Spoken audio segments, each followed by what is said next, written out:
Security control বিভাগে কর্মরত একজন সহকারী কমিশনারকে তলব করা হয়েছে পুলিশের তরফে। এই পাসপোর্ট জালিয়াতির তদন্তেই একজন সাব ইন্সপেক্টরকেও তলব করা হয়েছে। লালবাজারে এই দুজনকে তলব করেছে সিট। আপনাদের জানাবো আরও একবার, সিকিউরিটি কন্ট্রোল বিভাগে কর্মরত একজন সহকারী কমিশনার এবং একজন সাব ইন্সপেক্টরকে লালবাজারে তলব করলো সিট। সিটের নজরে এই দুই পুলিশ অফিসারের ভূমিকাও।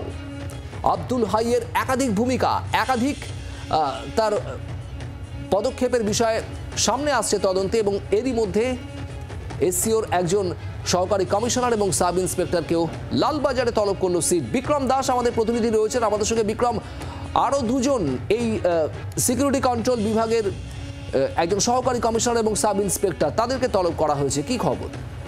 একেবারে দেখো, প্রথম থেকে যে বিষয়টা প্রশ্ন উঠছিল যে এই গোটা ঘটনায় যেখানে জাল নথি দিয়ে পাসপোর্ট তৈরি করা হচ্ছে, একাধিক এজেন্সি অর্থাৎ একাধিক দপ্তরের যোগসূত্র পাওয়া যাচ্ছে, বিশেষ করে পোস্ট অফিস থেকে শুরু করে পাসপোর্ট অফিস, সেক্ষেত্রে কিভাবে পুলিশ ভেরিফিকেশন হয়ে যাচ্ছে, অর্থাৎ যেই পুলিশ ভেরিফিকেশন এই পাসপোর্ট তৈরি করার প্রক্রিয়া অত্যন্ত গুরুত্বপূর্ণ প্রক্রিয়া।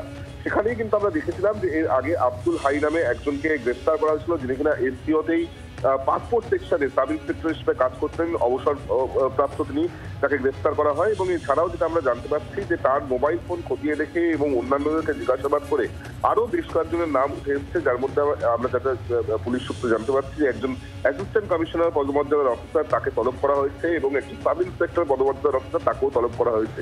এই দুজনেই মূলত সিকিউরিটি কন্ট্রোল অফিসের পাসপোর্ট সেকশনের সঙ্গে যুক্ত ছিলেন, এমনটাই জানা যাচ্ছে। তাদেরকে জিজ্ঞাসাবাদ করে এই ঘটনায় তাদের কোনো যোগ রয়েছে কিনা বা তাদের কি ভূমিকা রয়েছে তা জানার চেষ্টা করবেন তদন্তকারী আধিকারিকরা, এমনটাই লালবাজার সূত্রের খবর। বিক্রম, ধন্যবাদ। আমরা এ নিয়ে কথা বলেছিলাম প্রাক্তন পুলিশ কর্তা সত্যজিৎ বন্দ্যোপাধ্যায়ের সঙ্গে। তিনি কি বলছেন শোনাবো। তলব করা মাত্রই যে এরা দোষী তা নয়, কিন্তু তলব করা মানেই হচ্ছে তাদের কাছ থেকে অনেক কিছু জানবে হয়তো, এটা হচ্ছে বড় ব্যাপার।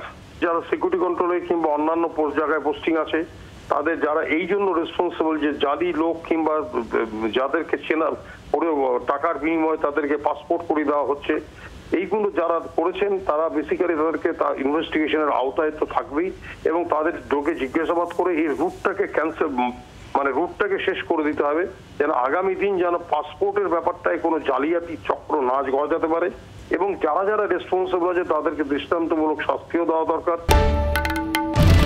বাংলার আওয়াজ, বাঙালির আবেগ, জি 24 ঘন্টা।